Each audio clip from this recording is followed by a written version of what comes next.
mën na gérer. kenn mënuma nax ci poste militaire mën na ma nax poste bu nekk nag. je dis en. moo tax comme dégg nga loolu mooy problème bi. voilà en honnêteté yow nga nekk ci poste boobu. léegi man voilà pour l'honnêteté mën nga ñu proposer loo xamante ni au moins même bu ko deful. ñu dem ba ñëw sax dinañ xam ne lii waxoon nga ko. comme li nga wax da ngay alerter. pour l'honnêteté dañu wax dëgg te yàlla tax. comment on peut avoir un joueur en 2017 il était le meilleur. Pape Alioune Ndiaye. merci. ok kon yow xam nga 2019 il était le meilleur. en 2018 coupe. 2018 il était le meilleur 2019 il était le meilleur. nga jékki say il a changé de championnat mais changé de championnat il a pas mis ses bottes il a pas mis des bottes plus haut que ses bottes qu'il avait mis il a mis les mêmes chaussures et c'est le même football ça ne change pas c'est à 11 il joue nga ne doo ko convoqué parce que nga Pape Alioune mu ñëwaat ci. day ñëwaat man maa la day ñëwaat gars yi nag nee nañu peut-être ma ne day ñëwaat parce que Aliou doful dina jàpp que je le connais très bien te xam ne li ñuy wax c'est pour l'alerter jéemuñu ko junj ne ko defal nangam parce que il est obligé de l'appeler il joue bien dans son championnat. évidemment donc mënu toog ba ñu woo Pape Alioune Ndiaye c'est injuste et moom gëm naa ne nit ku bëggul injuste la Aliou mais lii bu ko defee ce sera injuste parce que tu peux pas avoir des joueurs regarde def na ko CV mu yuuxu ñëpp dégg 2017 dafa ñëw il était le meilleur. coupe du monde bi suñu tir yëpp 2017 dafa ñëw il était le meilleur 2018 mu génne ko coupe du monde bi. boolewu ko sax ci liste bi booy bi muñ moo wax ba sonn 2019 ñëw bu dugalaat ko encore il est le meilleur. kon am nga yaakaar mu woo Pape Alioune Ndiaye. non il est obligé. xam nga li tax parce que il a pas trouvé li mu bëgg dëgg-dëgg mën ko trouver ba pare pour un respect doo ma ne j'ai pris Nanfali à la place de Pam boo defee loolu da ngay juum. donc yow accepté woo duo boobu di Gana ak Kouyaté. non mais attendez. on ne peut pas avoir un Cheikhou Kouyaté, excuse-moi, un Pape Alioune Ndiaye, qui était le meilleur des meilleurs de ces trois milieux de terrain-là pendant 2017 et 2019. ci ñaari coupe d'Afrique ak benn coupe du monde bi. nga ñëw nga ne da nga koy génne te il jouait titulaire nga dem indi koo xamante ni peut-être tu le mets des fois il se débrouille c'est un homme 12 métiers je le connais. tu peux le mettre partout. muy Cheikhou mais tu ne peux pas mettre Cheikhou à la place de Pape Alioune tu ne peux pas mettre Nanfali à la place d'Alioune Ndiaye c'est injuste parce que tamit ñun ay bët la ñu yor dañuy seetaan football dofuñu jëne jàppunu Pape Alioune Ndiaye li mu man comme sentinelle man xam nga dama wax sentinelle tey nga xool bu ñu waxee ci centre j'ai rien contre le petit Mendy j'ai rien contre lui waaye damay wax rek te yàlla tax man lu avance football Sénégal moom moo tax a jóg Pape Alioune Ndiaye bi ko Aliou tegee sentinelle ngànn la fa njëkk a teg seetlu suñu 2017 le jour là j'ai appelé Karambouj ma wax ko ne ko ma ne ko yi ngi mel ni passoire moo nekk ci diggante milieu de terrain ak défense jour boobu il sa xam nga ne on pouvait prendre 9 buts bu ñu xoolee mooy Tunisie contre la Tunisie léegi ñu gis na fi nekk nii Gana mënut def sentinelle man ko bàyyi mu def box to box mais dafay ñëw indi Pape Alioune Ndiaye xoolal lépp taxaw situation bi muy récupérer ñemeen récupérer balle loolu mooy sentinelle doo daw sur les côtés doo daw beneen côté bi ci digg bi ngay taxaw loolu mooy sentinelle bañ leen ko mën a sentinelle mooy la plaque tournante de l'équipe. Comme N'Golo Kanté. Merci beaucoup. Tu prends la balle, tu donnes. Tu prends la balle et tu donnes. Il sortait bien avec le ballon. Des fois, il prenait des risques, mais tant mieux. Mais tu vas pas quand même ne wax ne Pape Alioune Ndiaye peut-être day déranger suñu football ndax loolu la gën a leeral suñu football ci la bokk. moo tax Gana am audace mën a dem def box to box. ñu libéré ko ci côté boobu. mais nga ñëw bëgg a tasaat loolu ci laa wax ne est-ce que sama. mais est-ce que nekkul di essayer rek le temps que Coupe d'Afrique bi di ñëw di essayer système bi parce que on a deux compétitions ci année bi.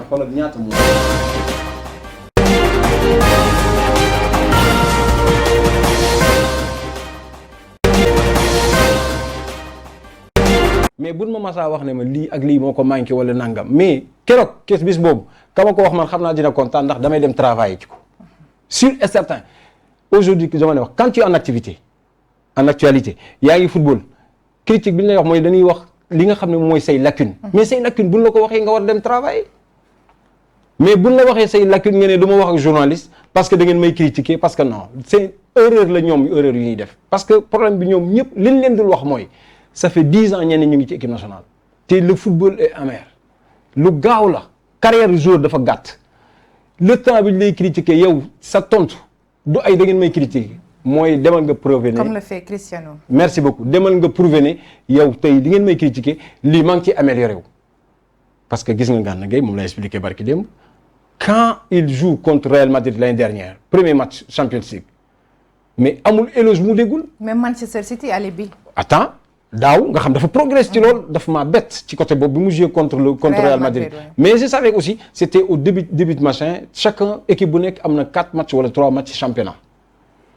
ma ne lii c'est un bon augure lii dina ko jàngal lu bari avec tous ces grands là ngaan na mën a ñëw def nii lii dina téye tempo bi foofu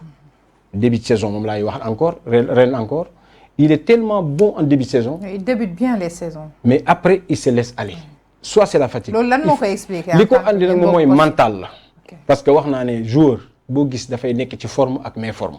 soo demee ba nekk ci forme xamal ne yaa ngi ci forme mais tout en avant su fekkee yaa ngi nekk ci méforme bu rus loolu yow bu loolu da ngay simuler waxuma nga tricher mais nga xam ne yaa ngi ci méforme su fekkee entraîneur bi daf la gëm dëgg jouer le plus simple possible le football est trop simple mooy récupère tu donnes récupère tu donnes récupère tu donnes bu boobaa match bu jeexee moom laa expliqué ne Ngana il aura su fekkee ne mu ngi koy def yenn match yi nga xam ne il fait pas box to box dina def ngan di saison ndax dina ñëw match yooyu xam na ne demul mënta def box to box physiquement il est un peu en limite mu def comme Verratti des petites passes courtes passes longues taxaw bu ko defee les gens à l'arrivée ils vont dire quoi il a touché plus de 90 ballons il a possession de ballon nangam il a ratissé 10 ballons il a fait 2 passes 45 passes bu ko defee buñ koy noter dinañ ko noter 7 wala 8 te bu boobaa moom xam na ne il était pas bon sur ce match là mais quand même génn na ci loolu mooy expérience mooy mental mais boo bëggee footballer match bi nga footballer contre Man City nga bëgg ko footballer contre ay Lyon wala pas que Lyon sax mais nga bu ay Reims ay Montpellier Saint-Étienne équipe yu ndaw yi nga xam ne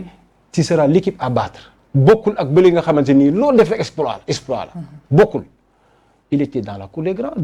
contre City boo ko gisee moi je le dis toujours c'est quelqu'un que j'apprécie beaucoup Ngana parce que benn dafa yaru ba pare teg ci il bosse il ne triche pas moo tax mu yàgg équipe nationale. à 10 ans moom moo ko féete foofu. il ne triche pas loolu dama ko gis ci moom il ne triche pas loolu ku gis carrière bi mu def xam ne il ne triche pas liggéeyam daf ko gëm te il parle peu moom boo ko critiqué woon sax tontu ba ca terrain ba la koy defee moo tax may alerter toujours du moom j'ai même appelé son agent pour lui dire que. léegi milieu bi donc. bu ñu amee lu gën mooy Pape Alioune. ak Pape Alioune il faut que mu ñëw léegi yow nan nga gisee donc intégration yi Pape Abdou Cissé ci défense bi. voilà man boo seetloo demal nga xool man gis nga pendant la compétition je ne parle pas. xam nga dañu wax damay critique man bu compétition amee du ma wax wallahi lazim. bii passé c'est la première fois ci finale bi lay doog a wax. amul benn journaliste ku may mës a gis ci plateau ma toog pendant la coupe d'Afrique wala une coupe du monde parce que je sais que c'est sensible te man li may wax toujours li may wax damay jaar ci digg bi bu ñu ko jàppee critique y a pas de souci mais ci digg bi pour jour bi aussi bu ko déggee parce que léeg-léeg kenn gars yi ñuy déglu parce que des fois ça leur fait mal mais ñu ngi lay déglu bu baax a baax dañuy bàyyi xel li ngay wax mais loolu bu fekkee ne nit ki mën nga yëkkati orgueil comme ni ma def Sadio Mané bi ma ku ko jege woowee li ma wax affaire Sadio Mané dama leen wax ne la laissez-le avec moi c'est mon frère damay soulever orgueillam je vais jamais le critiquer en Liverpool fait tout ce qu'il faut mais au Sénégal fii benn tànk la doon jouer mais wax ko ne ko nii ngay jouer c'est pas la façon sax qu'il joue parce que boo xoolee Sadio Mané en équipe nationale il touche plus de ballons que qui que ce soit mais par contre soxlawul loolu ci moom nun na def comme Messi na dox ba du ko xoolal na dox wëndeelu ba du ko neex mais ñu ngi soxla ci moom la force de pénétration Sadio Mané muy jékki say bu accéléré ñu mën a am dara efficacité bi loolu lañ soxla mais duñu nax jóge ci el bële daw joxe fii ñu joxaat ko fii mu joxe non loolu bu ko defee ñun footballeur lañ woon dina xam ne kii lii muy def il fait ça pour montrer qu'il est non on n'a pas besoin de ça de lui bi muy doog a football équipe nationale ñëpp xam lenn lañ ko xamee woon la façon la changement ne Sadio Mané ni mu changé footballu sénégalais mooy musu noonu am joueur bu footballé ni muy footballé muy force de pénétration bi mu am il va tellement vite il y a des joueurs qui allaient vite Henri Camara allait trop vite Mamadou Niang allait trop vite Thierno Youm allait trop vite tous ces anciens mais quand tu vois le cas de Sadio Mané ni muy def ci biir comme quand il commence à faire la passe de pénétration dugg ci biir défense soit but soit penalty mais loolu fekkee ne def ko équipe nationale mais nga fàttali ko loolu laa doon def nag ak moom j'ai jamais dit qu'il est nul j'ai jamais dit qu'il est mauvais j'ai jamais dit que quoi que ce soit c'était parce que c'est un frère parce que xam nañ ne li ñu yor ñun xam nañ ko comme ni dem bay wax ne le meilleur joueur pendant 5 ans 6 ans il fait partie des meilleurs joueurs africains kooku la nga mën a wax moom du ay critique la nga mën a wax moom lan la mooy alerter ko yëkkati tuuti orgueil mu yëkkati niveau bi gis nga ko léegi ni muy football moom Ngana dama kontaan ci équipe nationale on les voit jamais parler mais maintenant dañuy wax maa ngi gis match bi passé gis nga Ngana day yuuxu Ismaïla Sarr da koy yuuxu ba ma kontaan ma ne voilà ça ce sont des rappels gis nga boo amee benn joueur bu deful liggéey bi mais da ngay wax ak moom entraîneur yi dans les clubs loolu la giiru ñaata yoon la ma doon topp di waxal Fadiga pour muy jéem muy système 4-4-2 bi ñu doon def léeg-léeg Kali il se mettait sur le côté et des fois bu fekkee da nga tànc ci équipe bi nga xam ne tey loolu mooy système base bi dëgg mooy nga tànc ci équipe bi mais bu fekkee ne am na kenn ku nekk ci gannaaw rek nga di problème lay doon moo tax gis nga système 4-4-2 boo ko defee boo tànc ci équipe ba récupérer balle dañ lay njëkk a demandé mooy aller mettre sur les côtés nga xam ne excentré dañu ñëw taxaw ci ligne yi bu ko defee bal bi day daw ñu ne équipe bi am na possession de ballon nangam loolu mooy système 4-4-2 boo jógee foofu mooy boo xasee ba génne les 50 mètres rek mooy accélérer ñëpp ànd ak yéen ngeen def bloc lay doon tout le temps moom la Barcelone doon rey équipe bi en 2006 2007 2008 2009 loolu nag bu fekkee Sénégal da koy joué jamono yooyu bu ngeen seetluwee Sadio Mané il le mettait sur les côtés et balaa 25 minutes mu génne ko mooy jamono bi Diao Baldé doog a ñëw te Sénégal yi daa bëgg lu bees xoolal ñu commencé yu wax Sadio Mané wala ne Diao Baldé te yàlla